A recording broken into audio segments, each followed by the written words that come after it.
बहनों और भाइयों नमस्ते। दोस्तों आज बात करेंगे उल्लासनगर महानगर पालिका के द्वारा बड़ी बड़ी गाड़ियां खरीदना, दूसरी गाड़ियां खरीदना जो काम आती हैं, लेकिन जब उन गाड़ियों में खराबी हो जाती है, उनको दुरुस्ती करना है तो उस दुरुस्ती के पैसे उल्लासनगर महानगर पालिका के पास नहीं है और बहुत सारी ऐसी गाड़ियां बंद पड़ी है, मशीनें बंद पड़ी है, गाड़ियां बंद पड़ी है। तो बात करेंगे पहले कचरे की कि जो कचरा गाड़ियां निर्धारित की गई है, तय की गई है, उनको हर घर से, हर दुकान से, हर बिल्डिंग से, शादी हाल से, होटल से कचरा जमा करना है। लेकिन बहुत जगह वह गाड़ियां नहीं रुकती है, कभी जानबूझकर नहीं रोका जाता है, कभी कभी ये गाड़ियां नहीं आती है। ऐसा 10 दिनों से इस शहर में तकलीफ चल रही है। तो हमारे आयुक्त साहब डाकणे जी को इस तरफ ध्यान देना चाहिए, मैं आगे भी बताता हूँ। उसके बाद एक गाड़ी महानगर पालिका ने छोटी सी खरीदी थी जिसमें ड्राइवर खड़े होकर गाड़ी चलाता था और उस गाड़ी का कार्य रहता था कि बगीचों के अंदर चलकर जो भी घास पत्ते हैं टूटे हुए, उनको वह खींच लेती थी। अब वह गाड़ी भी खराब है, उसको बनाया नहीं जा रहा है, महीनों से उस गाड़ी के दर्शन नहीं हो रहे और गाड़ी कहाँ है पता नहीं। अब उससे भी बड़ी बात हमारे पास ये है कि जो हमारे शहर में गटर हैं, अगर वो चौकअप हो गए तो दोस्तों उस गटर में जो है मलमूत्र जैसी चीज़ें जमा होती थी। बड़ी दुर्भाग्यपूर्ण बात है कि 70 सालों के बाद भी, 70-75 साल हो गए हमको आज़ादी को, उसके बाद भी ऐसी स्थिति है कि उस गंदगी में हमारे मजदूर उतरते थे और उस मैले को साफ करते थे, बाद में आके बेचारे नहाते थे। दुर्भाग्यपूर्ण बात है। उसके बाद ये बताया गया कि कुछ रोबोट खरीदे गए जो उस गटर में भेजे जाते थे और वह उसकी सफाई करके उस गटर को साफ करता था और गंदगी खत्म हो जाती थी और गटर साफ हो जाता था। ऐसी 2-4 रोबोट हमारे महानगर पालिका ने खरीदे। दोस्तों वो भी खराब हालत में बंद पड़े हैं। अब बात ये कि आखिर महानगर पालिका के पास आय क्या है? टैक्स की आय है, प्लान पास होते उसकी आय है। बहुत सारे लोग जो रिटायर हो जाते हैं, उन्होंने बताया कि वह भी सालों तक अपने पैसों के लिए धक्के खाते हैं। तो आखिर ये महानगर पालिका चले कैसे? और सबसे बड़ी बात उसमें ये है कि जो भ्रष्टाचार है।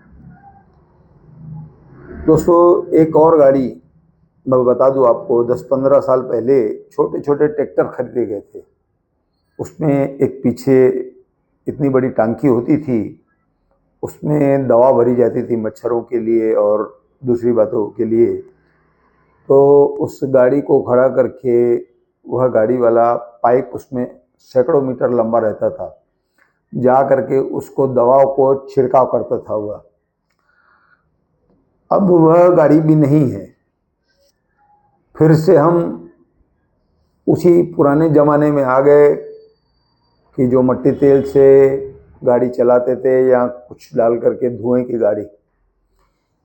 अगर आप इन गाड़ियों को देखने जाएंगे, जो ये मशीनें चला रहे हैं, यह कई देशों में पहले से बंद हो चुकी है, इससे बीमारी हो रही है और हमारे शहर में ये सब चल रहा है। तो कुल मिलाकर लाखों रुपए की जो ये गाड़ियां खरीदी गई हैं वो बंद हालत में हैं। उनको सुधारने के लिए कोई आवाज़ नहीं उठाता है। यह भी एक दुर्भाग्यपूर्ण बात है। मैंने कई बार एक जानकारी दी है, आज फिर से वो जानकारी दे रहा हूँ कि शुरू में 1986 में जब पप्पू कालानी जी की सत्ता आई और वह नगर अध्यक्ष बने, दोस्तों तब प्रकरण ऐसा होता था कि जो चेक दिए जाते हैं, जिससे भी सामान लेते हैं, तो उस पर नगर अध्यक्ष की सही लगती थी। और आज महानगर पालिका बन जाने के कारण उस पर आयुक्त साहब के हस्ताक्षर होते, ये बदलाव हो गया। तो इस बदलाव में जो है, अब जो मेयर वगैरह है वह कुछ कर नहीं सकते, तो एक आवाज़ जो इनको उठानी चाहिए वह ये नहीं उठाते हैं।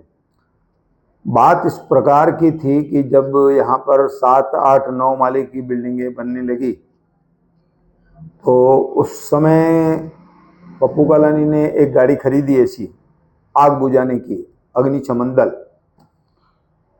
दोस्तों यहाँ के जो कल्याण के आरटीओ है ना, उन्होंने इस गाड़ी को यहाँ के चलने की मंजूरी नहीं दी। बोले ये गाड़ी चलने के लिए यहाँ पर वैसे रास्ते नहीं है और ये गाड़ी इस शहर में नहीं चल सकती है।